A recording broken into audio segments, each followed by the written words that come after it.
Hello, I am Lisa Gardner, the co-founder of OMS Strategic Advisors and host of the Uncompromised podcast, where we have an unwavering commitment to values, beliefs, authenticity, integrity, character that brings heart and care to an organization. I'm bringing you some of the business's brightest, uncompromised executives and thought leaders to discuss challenging corporate norms. Today, I am thrilled to have Kimberly Brown, truly a trailblazer in commercial real estate with over 3 decades of diverse experience. Kimberly has been instrumental in significant transactions. For instance, UCLA's acquisition of the MCU campus, showcasing her commitment to expanding educational opportunities. Recognized as the 2023 Commercial Real Estate Woman of the Year, she's a fervent advocate for inclusive sourcing and equitable development in urban communities.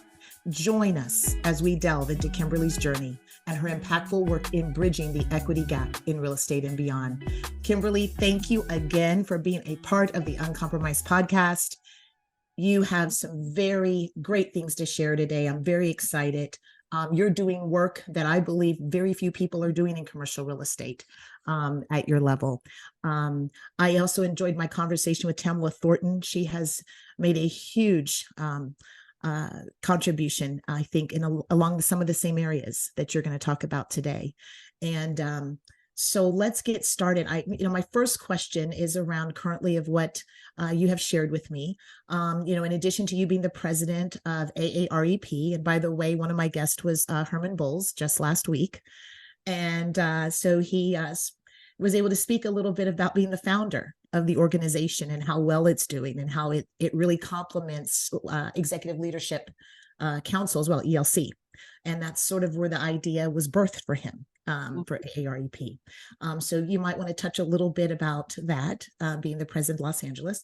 And also, I know that your passion is to see inclusive sourcing for everyone and equitable development in urban communities. What changes have you seen and what have been the impactful results? Well, thank you, Lisa. And I am delighted to be here. I mean, when I'm asked to speak, I will. It needs to be mission aligned. And the title of your podcast alone activated me to want to speak with you this morning. And I'm super excited about it. My background in commercial real estate over 30 years, I've seen a lot of trends. And so I actually see it. And those of us that have been in the industry coming up through late 80s, early 90s, we seen you had Herman Bulls on. We see it through a certain lens, right? And so there's 2 things that I personally, my North Star, I'm activated around one of my hashtag brands lifting as we climb. That's twofold for me. It's one, in talent representation, professional representation of people of color in this industry. And then 2 is ensuring equity is embedded within commercial real estate activities within our communities of color around the country. So the first subject that I'd like to kind of touch on, and again, stop me at any point because I can suck up an hour of air on this podcast. And I know you've got things that you want to talk about specifically. No, go right ahead. Go right ahead. You're doing great. Okay, thank you. So the first piece is around talent. And again, I'm 100% authentic, which is why and we didn't go deep into my bio. I mean, most folks know me, but I rolled out of Cushman & Wakefield for a reason. And so that was 1, opportunities presenting themselves to me, but 2, my ability to talk authentically without having to clear compliance, without having to clear legal. I needed to be free to represent what I have the gravitas and the network to represent. And so this is where I'm at now. So when I speak, I can speak from, it's not corporate speak. So 1 is this notion of there's a dearth of Black talent in the industry.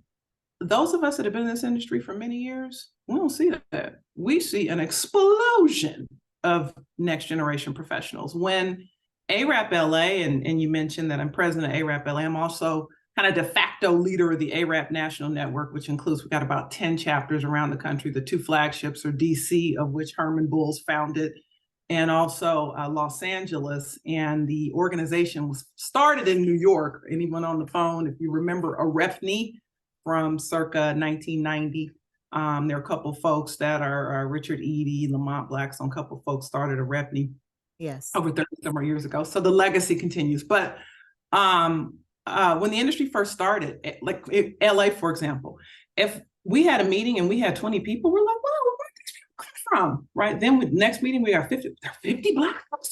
We got to 100. We're like, okay, wait a minute. Like our listserv now is 1,100. Right. I mean, that's the explosion. If I look at the what we call the OGs, the folks that have been in the business for a number of years are still those folks. But what we see, I look at the roster, 80% of the roster is next gen. 80% of the roster is at 0 to 5. That is incredible. That's incredible. So promising, so promising. Oh, so promising. So we almost, we cringe a bit when we hear these numbers because they're based on metrics from large corporations. Well, if you talk to millennials, and again, I get one in my inbox every day. If you speak to millennials, or now you've got Gen Z entering the chat, they want impact work. 95% of the time, they are not interested in going to work for. I've got one of my I call her a protege, but I'm more so sponsoring her. She's at Columbia, MBA, JD, comes from a prominent family here in Los Angeles. She reaches out. She's connected to me through Adiola, through commercial and DRE, come through Ken McIntyre, makes her way to me. Ken's like him, like she needs, an internship. I'm like, say less, we got it. Talking to her, looking at her pedigree, I go, listen, like you probably want to look at some of the, start going down an institutional path because you'll have that pedigree for investment management. Link her with a couple folks in the ecosystem. She goes, not what I want. She goes, I want to work for a local developer.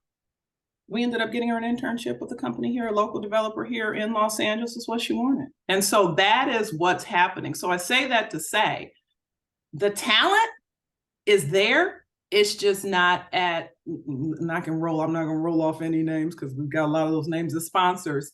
That talent is going straight into community development. And like so said, their passion is impact work. I mean, I have I have a daughter who's 21 years old, and she makes it very clear that her passion is where can she make the greatest amount of impact, whether it's going to be commercial real estate, whether it's going to be law or some other kind of business. And it's very interesting, even the way their purchasing behavior. Even the way that they purchase, they want to know that, so much of every dollar is going back to a worthy cause. Those are the things that they purchase around, whether it's shoes or clothing or that kind of thing. So it does not surprise me that you are saying this, even within the commercial real estate industry as well. And companies are stuck. Companies quite, a lot has changed in the past 4 years, right? I mean, you had something that changed the fabric of how we do business, the fabric of how we live, right? And so you had two incidents where you got COVID and then you had the murder of George Floyd. Now you've got a brand new generation entering the chat. Your daughter's 21, my daughter's 21. Listen, they don't aspire to, so they've got a different path. So they want to work in impact. Those metrics, that tracking is not happening. So when you look at Biz Now and the real, when they're doing all these, we're here. We had last year at our AAREP LA breakfast, we had a number, we typically invite our sponsors, the mayor of Los Angeles spoke. I had the president of Colliers, who was in the room, CEO of Colliers, Gil Borak, comes up to me afterwards. He goes, Kim, I didn't know. I go, Gil, I know exactly what you're talking about. Of course you didn't know. I said, the industry doesn't know. He goes, I just gave a quote to Real Deal on one of the media outlets. And he goes, I have to retract it. He goes, like, to see this powerful room full of, most of the folks in that room don't work for the large organizations and it's almost elitist to measure the impact of progress based on large corporate. That's not where it's measured. Where it's measured, and now we're going to pull in the intersection, where it's measured for us is the impact that we're making in our communities. And we need folks, and I say this all the time, because I've got some some developers that go, listen, if all of you all that are in this AAREP, because again, at one point, we're seen as, these were Black organizations are seen as kind of being over in the ivory tower, right? And the communities, we've left our communities exposed because now our communities, which have been historically overlooked, are now experiencing a surge in investment. AAREP got pulled in here in Los Angeles. It wasn't, we didn't have a choice. It was like the community said, and I quote, "We need you, AAREP." Right? The mayor of the city of Los Angeles is a Black woman. She's like, "I need this organization behind me." Right. And so that's being replicated around the country at the local level. So, we'll get community folks going, "Where have you guys been?"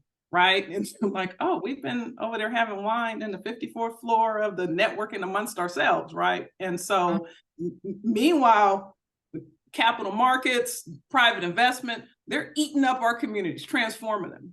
And so we're over here being insular. So let me stop you right there too. As I'm thinking of all the listeners that will be listening in on your podcast, there's one thing that I've done, even with all my guests, as you talk about, these organizations and why they're important. What is the win-win for everyone in making sure that we grow AAREP as well as other organizations like it in different industries? What is the win-win for everyone as we truly focus on the communities that we are most passionate about? Because everyone's passionate about some part of community. It's not all the same. What's the win-win for everyone when we begin to have that mindset and we begin to join these kind of organizations and truly get engaged? I love the question, Lisa. It's equity, period. It's equity. So this ecosystem, and listen, the number of mayors we hear from, the number of elected, just like, listen, it's to be able to tap into our ecosystem. And again, while I represent AAREP, listen, I also am active across organizations, right? REES, Project REAP, we've got strong collaboration with Project REAP, Real Estate Association of Latinx, Filipinos in Institutional Real Estate. Black Developers Forum. There are a number of organizations that comprise this ecosystem. Hence, at ULI's fall meeting here in LA a couple months ago, we had a really big activation that was intentional in demonstrating the power of this ecosystem. But to answer your question, it all starts with land use, right? So, it all to create equitable opportunities to ensure equity is embedded. It's an unprecedented time right now. Right now, we have access to capital. We have folks within our ecosystem. When I speak of the ecosystem, I speak of all those organizations. We have folks that control impact funds, control billions and billions of dollars, and can influence how that capital is deployed. We have an unprecedented number of Black mayors leading major cities across the country. There has been no time like today, like the present. Those mayors want activation. We have a housing crisis that's disproportionately affecting Black and Brown people. We have an opportunity. We within this ecosystem, we have all the pieces. When the mayor spoke at ULI and I gave my remarks and I addressed her, I go, "Madam Mayor," I go, this room, there were about 300 plus folks in the room from around, and actually we have some folks from Toronto, so we could say internationally in the room. I said, this room is self-sustaining. Like, we have within that room, in that moment, we had Black developer. We had Daryl Carter. Daryl Carter's got Advantage Capital Management. Daryl Carter's got a $5 billion investment management platform. We had the mayor. We had a former mayor in the room. We just had all of this brain trust, right? And all of this ecosystem that could really make an impact and move the needle. And then we've got the next generation. They're ready. They want to make your daughter. She absolutely wants to get into the mix and make an impact. She is not interested, and I can say this universally because I hear from them all the time. They're not interested in following a 9-to-5 path. No, they're not at all. Not at all. I would agree with you. So, here is my second question. What do you believe communities and the leaders within those communities need to do to bridge the equity gap in real estate? Which I think you're touching on that, is you're talking about the mayors and you're talking about the investors and the amount of economic power that you're seeing in these rooms. What do you believe? So how do we get there? How do we get to the result we're looking for? Activate. And so that was a call to action. So when when the mayor and I were exchanging in the opening remarks, it was a call to action. The organizations that exist, that ecosystem that I speak of, yes, not enough. At this point, there's lightning in a bottle right now with all these Black mayors across the country. Hear me when I say this, right? Yes. There are developments happening in our communities, whether we participate or not. If we don't figure out, and we're doing it in LA, and LA is probably going to be, DC's always done it because DC is that kind of city, right? They've always been activated around their electeds and around their membership. AAREP DC has always been, embedded in economic development within the city. Right. LA, yeah, man, Black, we got a mayor that's interested and ready to activate with us. So we are doing a couple things and some stuff, I'm figuring out how I'm going to frame this here. Okay. There's opportunities for our developers. There's opportunities for, and so we can ensure as these, surplus land for, development goes out, we're there to ensure that our developers are participating in that. We can bring in the capital markets because we have folks within our organization, within our ecosystem that control capital deployment. Further to that, we've got architects, we've got general contractors, we've got property managers, we've got brokers. So we create a bench. So when these RFPs go out within these cities,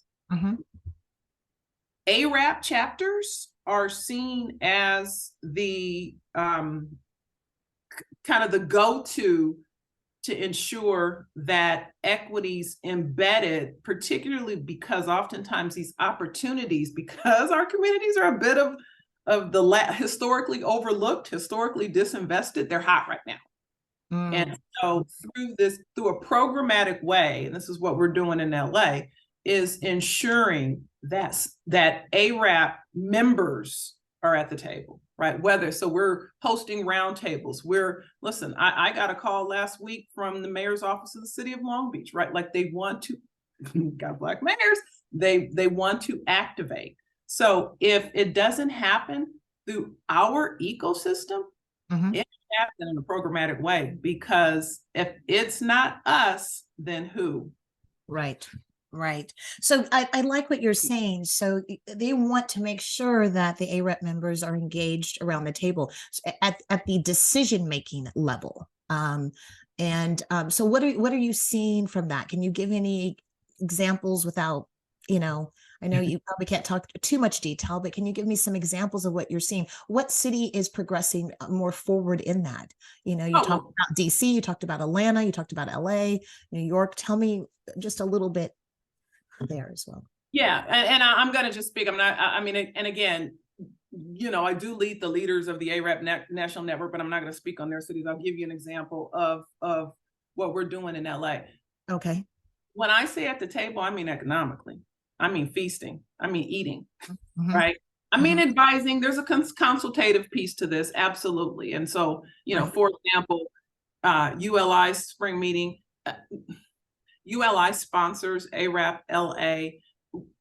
We were so consultative in how anything that they had on their programming for fall meeting here in Los Angeles that represented South Los Angeles, Inglewood, Southeast Los Angeles, we absolutely advise them on how to show up in the communities, the wording.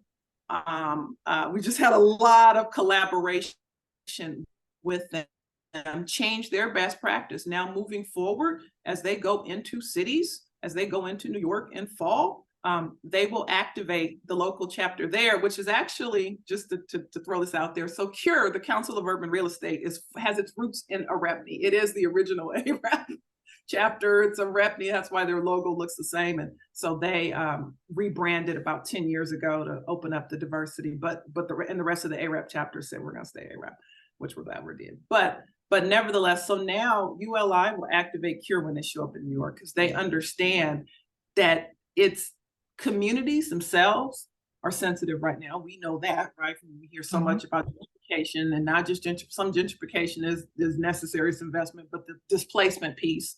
And so the communities have exposed nerve endings right now, right? So if you show up looking like you're on the white horse and you're coming in to tour Skid Row, and I shouldn't even say this because that was a big part of the conversation. Listen, that's 75% Black and brown people out there in their worst condition. Like be mindful of how you make moves. So that's an example of a consultative aspect of what we do. Oh gosh, my apologies, I didn't turn my phone off. The at the table piece is ensuring opportunities, right? So right. If opportunities go out and we're an integral part of the process, we can ensure that our folks are at the table and not missing those opportunities. So let me ask you, I'm sorry, go ahead, Kimberly, I'm sorry. No. And what that looks like our developers, right? If there's an opportunity to develop on city-owned land, we're going to ensure folks are at the table. Further to that, if there's a transactional opportunity, we're going to ensure we're getting our brokers ready. Exactly. That's what I was going to get to. That's very good. Very good. Go get your certification, brokers. Go. Property management firms. We've got a property management firm right now that's sort of I'm missing the word, like people have come together, I'm losing the word right here. And so formed a property management firm. We're like, absolutely. Environmental engineers, we got Black environment, we got Black architects, we're creating a bench so that when these opportunities exist, we're making sure our folks are ready. We're activated around the Black business associations, the Crenshaw Chamber of Commerce. I mean, there's just so many organizations that are community-based organizations that are part of the conversation as well. But we're not gonna, when you're driving down Crenshaw Boulevard, you gotta understand that's cutting straight through the core of our community. We're seeing this thing transform before our eyes without us, right? So it's important to make sure, and some of that is one, access, and two is awareness. And so oftentimes, we don't know until the opportunity, or it looks so onerous, or the paperwork looks so like, I wouldn't even want to take a stab at that. Well, that's what AAREP is working on with our members. That's wonderful. That's more than wonderful. That's, I always like to, in the season of life I'm in, I'm like, okay, is this impact eternal? Yes, it's going to change the trajectory of a whole community and many lives. So, and let me ask you, you may have addressed this earlier, who exactly is part of the consortium that has formed? Can you speak on that a little bit, and how they were, and how this all came together and how that collaborated? We're all colleagues and friendly, and it's like we talk all the time. And so the leaders of those organizations, so basically the consortium, is a collective. And so it just started here in LA because ULI was coming here. ULI tapped into AAREP LA. We had already, Reese had tapped into us for the spring meeting when they were here. So we were already kind of used to being activated for these big conferences. And so it was, kind of one of those conversations. Natasha Powell Walker, we've got tremendous support within ULI, but global ULI Americas. And so, at the time, Gwyneth Cote was president of the Americas, was still at the organization. She and I just had a great collaborative relationship over the years. And hey, let's activate, let's seize this opportunity. So reached out to the leaders of all the organizations, including Ken. And so we, in Project REAP, Monica, Kim Pipkin with Black Developers Forum, and then the AAREP chapters. We have a monthly AAREP national call because we're a federation. AAREP LA and DC were the two sponsoring chapters, and it was important for us to co-sponsor this thing alongside ULI because we wanted to own our own experience. ULI co-sponsored with us, but it was important for the organizations to also contribute financially and not just, ULI host an event for us. Let's control how we show up. And so the rest of the AAREP chapters, by default are either, members of ULI or REIS or any of the organizations. So they were also in the room, but it's 350 folks in the room, and just a powerful ULI global board chair, who's co-CEO of Gensler, Diane Hoskins.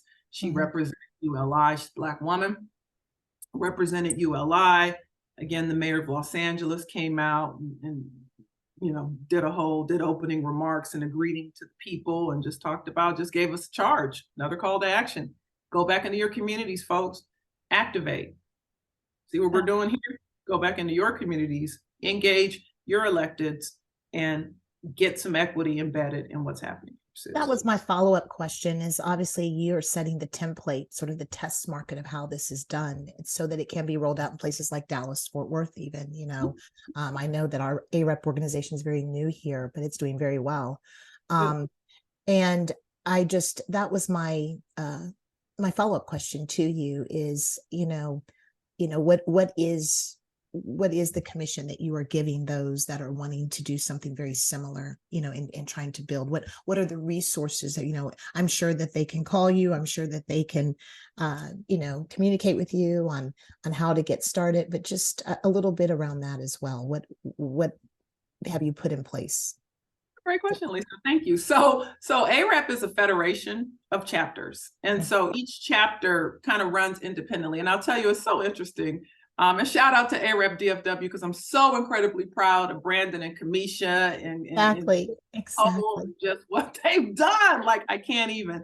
And so basically so it's a federation of chapters. So each chapter is chartered independently. AAREP national, and that's unlike NAIOP, unlike BOMA, believe it or not, like they'll have a national, but the national is oftentimes a federation, but the chapters are kind of their own individual entities. And so it's the same with AAREP. So we have a monthly call that we get on, a national leaders call.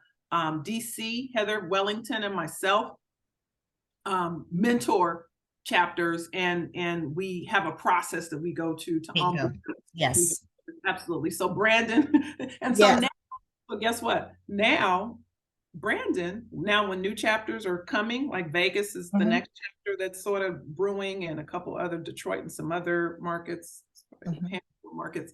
Now, okay, Brandon, you speak to, because now you've gone through the process. Now you can help mentor some of the next round of very good. Yeah. And so it's just creating. So we've got all the resources, we've got templates, we can onboard you like that if it's a new emerging chapter, but there is a process that we go through. And so, because what I love about AAREP is each chapter takes on the complexion of the city, right? So Dallas is going to look like Dallas, right? Philly's going to look like it is, absolutely. Philly's not going to look like LA. DC. That's right. So when people are like, if we get, organizations, how can we support this thing nationally? We have this conversation, but we can't have it's not one size fits all, because the markets, the look, the feel, the touch, even LA, listen, we're Hollywood. Like, this is how we're big on marketing. We do a lot of big stuff, right? Because are we going to have a gala? Probably not. We're not a gala town. DC just had a phenomenal gala, right? Right? Herman Bulls was honored. Congratulations, Herman. They're a gala town. So it's really just so AAREP DFW, which, by the way, I was calling AAREP Dallas, and then I was corrected, because I guess you can't just be one benevolent. So it had to be DFW to encompass all the surrounding cities. Looks like Dallas, and will do things, and is not expected to do things that Bay Area, AAREP Bay Area and San Francisco, even though we're both in California. Totally two different markets. Totally different looks, completely. Yes. Completely different look. And so we support the leadership, Heather and I, but each market is no competition. Like, each market needs to move at the pace and look like the city.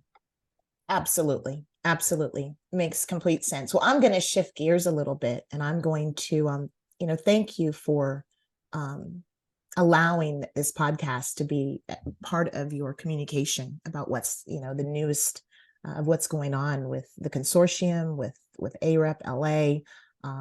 That is definitely a vision of this podcast, that guests can come here and share the newest initiatives that are being placed within the industry, whatever industry that they represent. So thank you for sharing all of that. But I wanted to ask you this.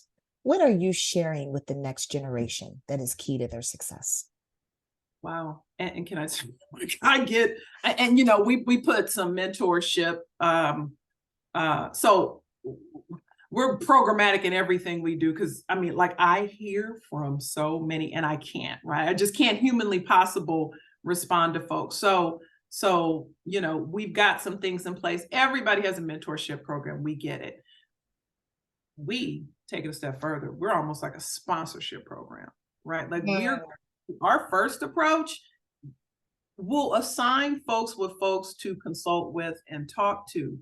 But as an organization, and me leading the organization, I'm about sponsorship. I'm about talking about folks when they're not in the room, making sure folks have opportunities, right? And so that includes this next generation. I was on the phone this week, Isaiah Thomas, he's an AAREP member, former NFL, I can't even tell you the number of former professional athletes we have in this ecosystem. It's wild. That's a whole conversation. Actually, I should tell you about, because you probably want to there's a couple of folks I can get you on the podcast that are former professional athletes that are in real estate. They're galvanizing. But he's got a mentor. He's got some other folks around him, but he had an opportunity on the table, and so just trying to figure out his best path. So he got to me. So what I often tell folks is, one, I don't know if I should put it out publicly, but I do tell folks, listen, if you get an offer from one of these large firms, take it. If you're a 0 to 3 professional, take it. Go get trained. Right? Then you make yourself, then my second advice, because everybody wants development. Everybody wants to go into development now. Mm-hmm. You got to learn how to model. You absolutely. So my advice to the next gen, if they're going down that path of development and impact, is go learn how to do financial modeling. Go take an Argus class in it, or an Excel class, but that'll set you apart. Right? Absolutely. And then what we're also doing, and I'll be honest with you, listen, my daughter works for Cushman & Wakefield. I don't even work for Cushman & Wakefield. And she's starting off in property management. I started off in property management. We're getting our kids on. We're getting our next gen on, right? The number of folks that we're making phone calls on, we're just, because guess what, Lisa? That's what we call it, the legacy of commercial real estate network, I'll call it. That's what they've always done. You said it. Absolutely. Lauren, my daughter, interned with CBRE this past summer and had a wonderful experience. Perfect example. That wasn't happening 10 years ago. That wasn't happening 20 years ago. It's happening now.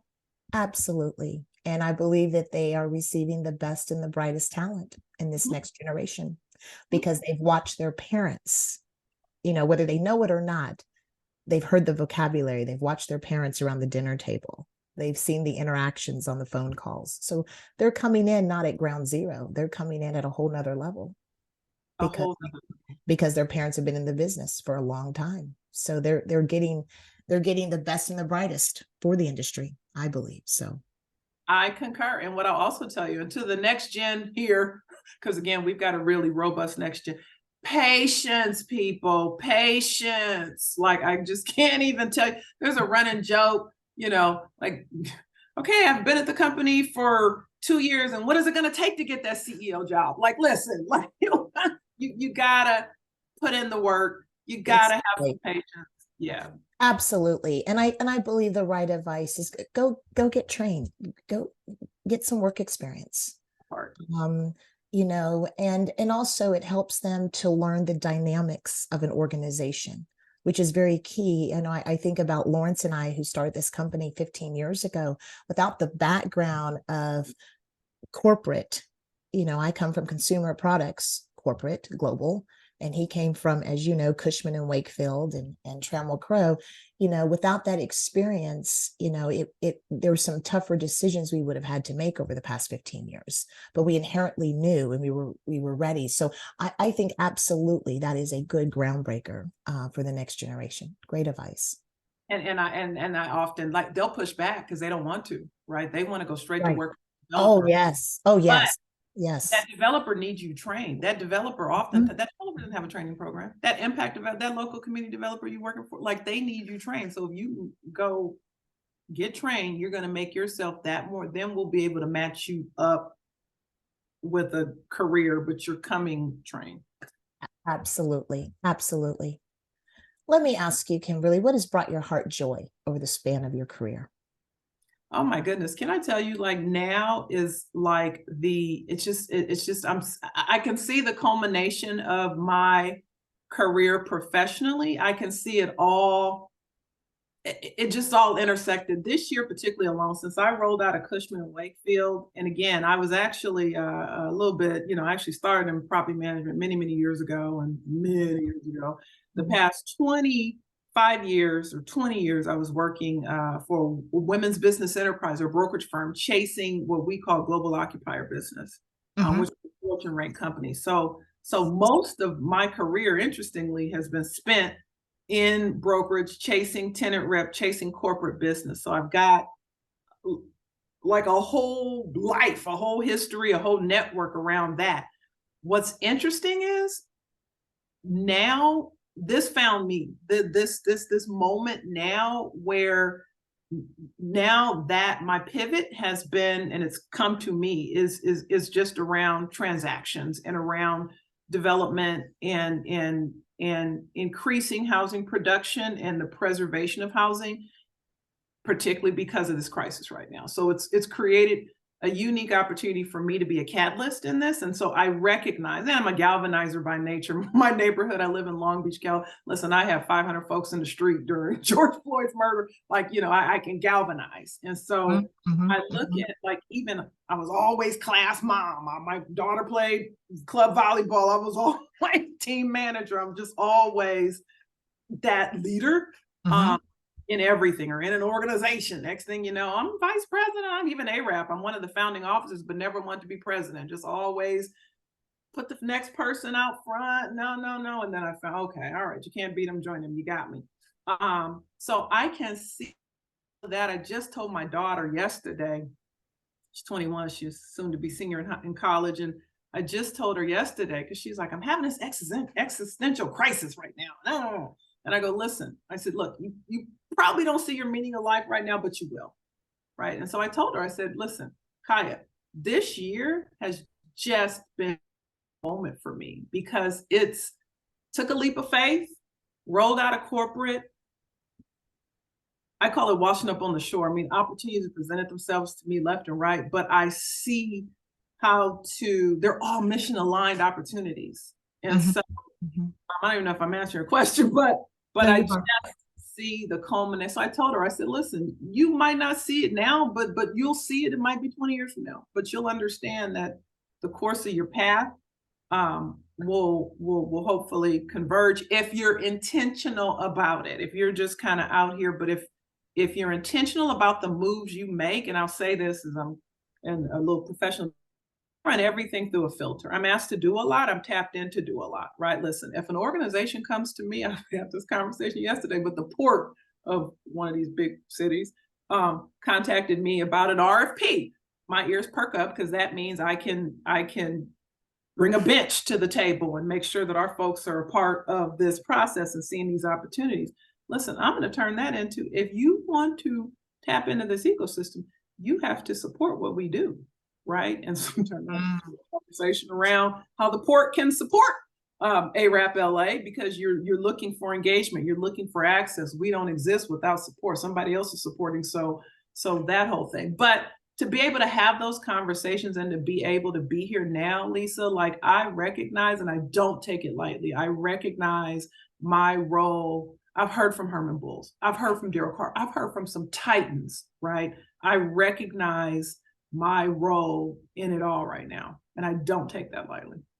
That's great. And that's great to hear. And I would say that you have absolutely just observing from afar. So let me ask you this, Kimberly, what have been the challenges? I mean, of course, we've all gone through challenges, whether it's professionally, personally. What are some of the challenges you faced as a woman, as a Yeah. mother? You can speak as a mother, as a family member, as a professional. I again, just so they understand that folks like you do have challenges. You do go through adversity. What are some of those things? No, absolutely. I mean, constantly. Listen, I mean, I went through a divorce a number of years, but let me tell you, I mean, some of this is just what I'm made of. And so even that, I tend to, and I just had this conversation with my daughter. You may not know I'm going through a challenge, right? Like I went through a divorce in business, and folks were like, just gotta write a book. And nobody, I mean, that's just me. That's just how I roll. And so, and this is a careful conversation because, listen, I come from a generation, never let them see you sweat. I get this next generation is showing up in their authentic selves and why I can't. Yes. I'm careful, Lisa, like we still have to be careful. Absolutely. I hear you. Because I don't want to diminish anybody's, but I still come, I'm gonna leave it like I still come from the never let them see you sweat. So for me, I've had some personal challenges. And I'm also a sandwich, right? So got, a daughter still on my payroll, hopefully not for long. And also an aging, I've got aging parents. Yes. Right? All in that season, aren't we? That season is huge. You have these young adults or teenagers, and you've got these aging parents. I can completely relate. So you could, because you were right there. And so that absolutely creates some challenges. Professionally, I will say this. I look back over, I've always had a sponsor. And if I'm honest, it's always been a white male. So I don't have the same, I've always blazed a trail for myself. I've always had, and I don't take this lightly, and I see it now throughout the course of my career. I don't have I didn't have some of the same challenges because I always had a sponsor. And ironically, that sponsor was always a white male, because guess what? That's who controlled the industry and been in business for all these years. And so I have always had, which is ironic, literally newly created roles for me, roles that were created for me. So what I could do is leverage those roles and make them what I want, as long as I'm delivering results, make them what I wanted them to be. My last stint here with Cushman, worked well. They also got to leverage, and they recognized, right? Like, man, you're making a great brand ambassador. But because I can blaze a trail now, I'm moving in areas that, sometimes big corporate's not completely comfortable with, right? Because now I'm moving in with elected officials. I'm moving into things that can create conflicts. And so, I knew enough at that point it's time for me to really be able to move out and serve the people and serve our communities and the industry and the intersection of our communities and industry. I needed to move out. My challenges professionally haven't always been the same as everyone else. But the moral of the story is get a sponsor. No matter what that person looks like, get a sponsor. Get someone of influence who can make phone calls. That's what I tell folks. Get someone, and I've got someone. I've got a sponsor. I've got folks that I can call right now. You want folks that will talk about you in a room full of opportunities, whether you're in the room or not. Absolutely. And that is a difference between a sponsor and a mentor. And having a sponsor is, I think, imperative. I can relate to your journey with sponsors. I can completely relate to that. Let me ask you this, since you have blazed, you've gone outside of corporate, so to speak, and you have taken this route of just really going with what you're passionate about. You really wanted to impact the communities, and you've done a great job. You've done it from a national scope of being a leader, as well as locally there in Los Angeles. what has been your sponsorship looking like even in this season of life? What does that look like? Is it the same or how has it changed? It's changed. So now I'm actually in a partnership with my sponsor, and her name is Cherie Franklin. And so in commercial real estate, she's known in commercial real estate circles, but she's most known here in the city of Los Angeles. She is the godmother of commercial real estate in the city of Los Angeles. I advised the last 4 mayors. I mean, just heavily involved. And so, so when you always want someone that knows more than you, and someone that you want to involve yourself with folks like that. And so for me, and so we've actually entered into an investment management a partnership. We're driving institutional capital to housing preservation and housing production in our communities. And so that's part of the strategy that she and I, and then, we pulled in, there's an investment banker here in Los Angeles who's pretty prominent, who's also part, and then a public sector strategist, and the 4 of us comprise this partnership. But she is currently my sponsors. It looks different. So those folks that sponsored me many years ago, I still consider them. I can still pick up the phone and call them. But when I'm at Cushman or Insignia, which is a legacy firm to CBRE, one of the first many, many years ago, the sponsorship that I had there, I don't need that level of sponsorship right now because of where I'm moving. So, but yet I still have all those. But listen, I come out of brokerage, right? I've got relationships. This is another thing I crack up. I had all 11 brokerage firms as sponsors of AAREP LA because, and then this is the reason why you mind your reputation and you preserve your integrity and all of that. I could pick up the phone and call every market leader, every leader of every brokerage firm. Right. Absolutely, Kim. I mean, like within, I called the president of Cushman, emailed him a week before last. Bing, by being such an integral part of the brokerage community, as folks fan out into leadership into these firms, it's just an extension of your network. So it's just an example of how you keep your network alive, because you never know where people are going to end up. And you want folks to take your call. You want to be able to pick up the phone, who you're sitting across the table from in a bid or in an opportunity or sitting next to could be a leader of another company or client, or right. So it's just a case of mining your reputation and cultivating your network. Absolutely. Absolutely. Cultivating your network means continued connection. And I always say it's not just a professional connection, but it's an emotional connection as well. There's some kind of, it goes deep, many layers. So absolutely. I have 2 more questions for you. Here's one right here, and then we'll end. What do you believe are the challenges facing women and women of color professionally? And how should they respond without compromising? Yeah, so that's kind of a twofold, because there just in commercial real estate specifically, that's kind of a twofold question, because there are the women that are still actively involved in corporate, and there are women that have rolled out and are rolling out. And so I am seeing that trend at an increasing clip, that women, and again, I'm of a certain age, and so there's a peer of Black women are rolling out. And so of these corporations, probably similar to what you do, Lisa, right? And what we're talking about. And so that could be a function of, I don't even know if hitting the glass ceiling is a thing, because not everybody wants to get to the ceiling, right? Folks just want to make an impact now. Folks just see the opportunity. So I think now when I'm talking to, my friends who are in business, or I've got my closest friend, she's an attorney, she's trying to figure out, she doesn't want to make partner of a white shoe firm.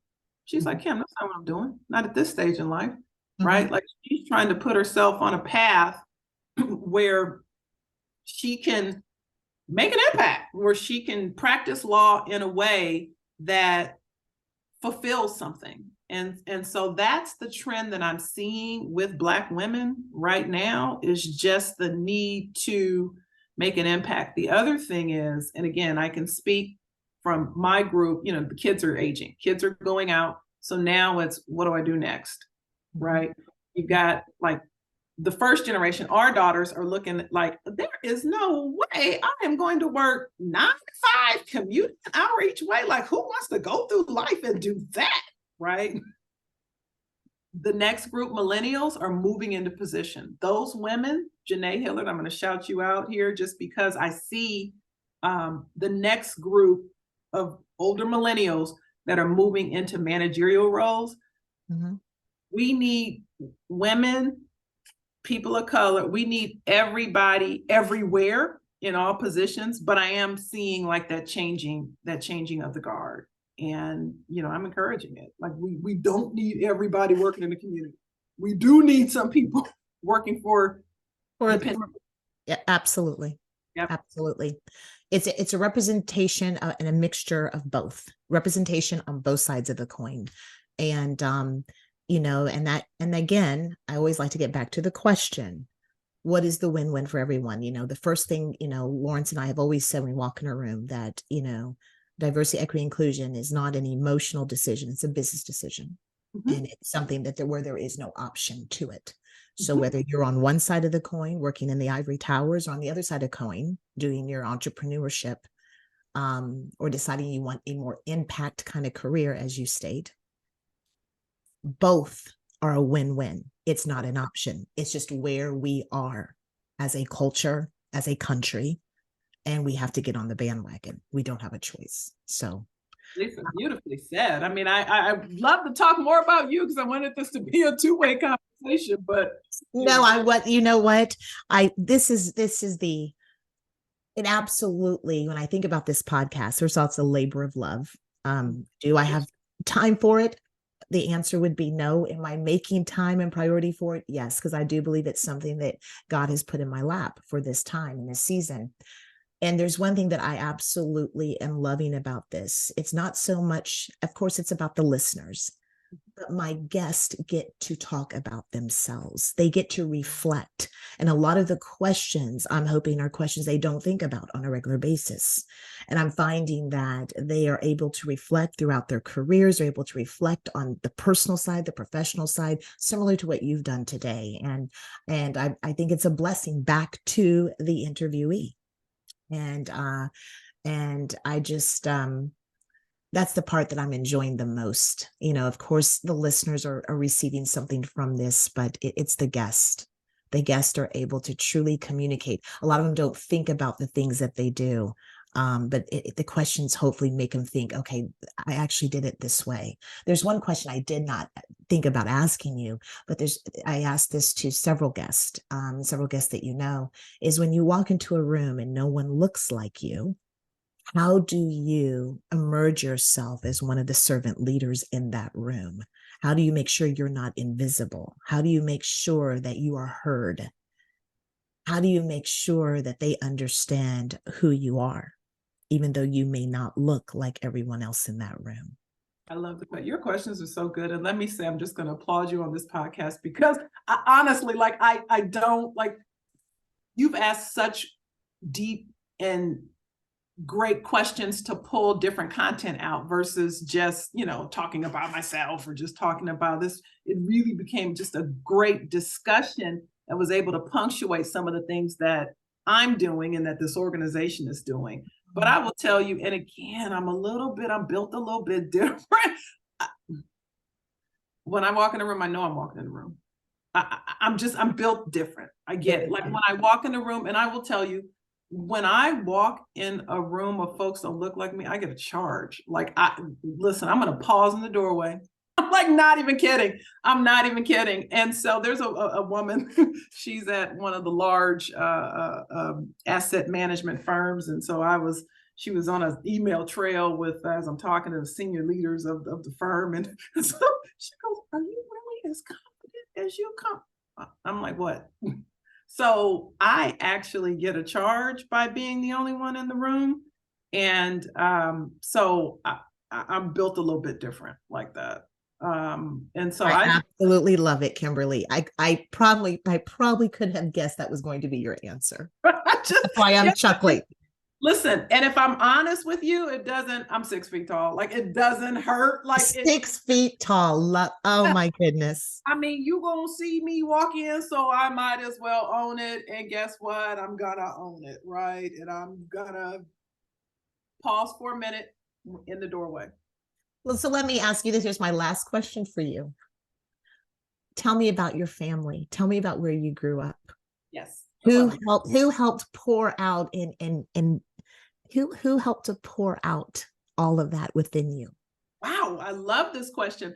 I'm actually a combination of both of my parents. So, and thank you for this, because this is actually a part of my story. So I'm a product of South LA, and there's a movement now in South LA, because South LA was rebranded for us, but now we recognize, because South LA, we called it South Central, right?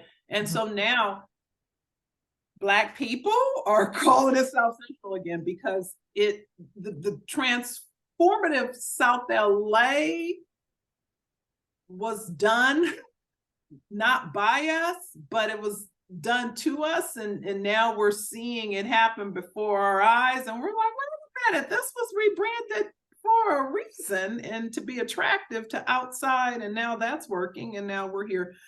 So grew up in South LA. I will tell you, my parents were one of the first Black families to move on the other side of the 110 freeway when redlining didn't allow Black people out here in Southern California. Black people in the 50s, not until the early 60s, could Black people move because of redlining. Black people had certain areas. So my parents moved into their little house, one of the first Black families on the block. Of course, started white flight. And so, but our communities growing up in South Central and LA were very like Mayberry, very nuclear, we just had our schools were good. Like, we just had it wasn't until, and I'm mindful of your time here, just really quick. It wasn't until they brought in voluntary busing that it started the degradation of our communities, because what that did was they called it integration busing. What that did was they came into our communities and they convinced all the parents who were actively involved with their children, you want your child to have a better education, you can bus them to the valley. I'm 6 years old on a bus 30 miles away going to school. You just stripped those local schools, had school right down the street. You just stripped all the talent out of those local neighborhoods. So go the schools, so go your communities. My mother is 90. She'll be 91 next month, having lived in the same. What a blessing. What a blessing. So blessed. My father passed a couple years ago, but they had lived in the same house for probably 63 years at this point, right? I go to my mom's house. So she sees it all. She's seen it all. She goes, you know what? She goes, that was the worst. They hoodwinked us, right? By convincing us, because that started the downgrade of the neighborhoods once. And so that story is probably replicated throughout the country in many cities. Yep. Yep. So now we've got knowledge. Now we have information. So now buy back the block. Wink. That's right. That's right. Well, I'll tell you, your mother did an excellent job. I always like to ask about the upbringing, because when you see the product, they were major seeds planted and watered, and what tops this off, that you're a woman of faith, and I have enjoyed this conversation immensely. Kalani told me I would thoroughly enjoy you, and she is more than right. Yes, and so glad that you had agreed to this. So I'm going to have to make you one of the many folks that I visit when I'm in Los Angeles. As you know, I graduated from college in LA, lived in LA for a while, have a lot of good friends out there. So I have to make you a part of that list. Love that, but I appreciate this time. Appreciate the intro. What you're doing, I love the approach. I think that it's necessary. I mean, you're tapping into content that is the intersection of personal and professional and how it all comes together. And it allowed me to talk about, my North Star. And so anytime I can do that, I am excited. Absolutely. I'm hoping you're hanging up with a cup full. Yes, indeed I am. Indeed I am. Thank you so much.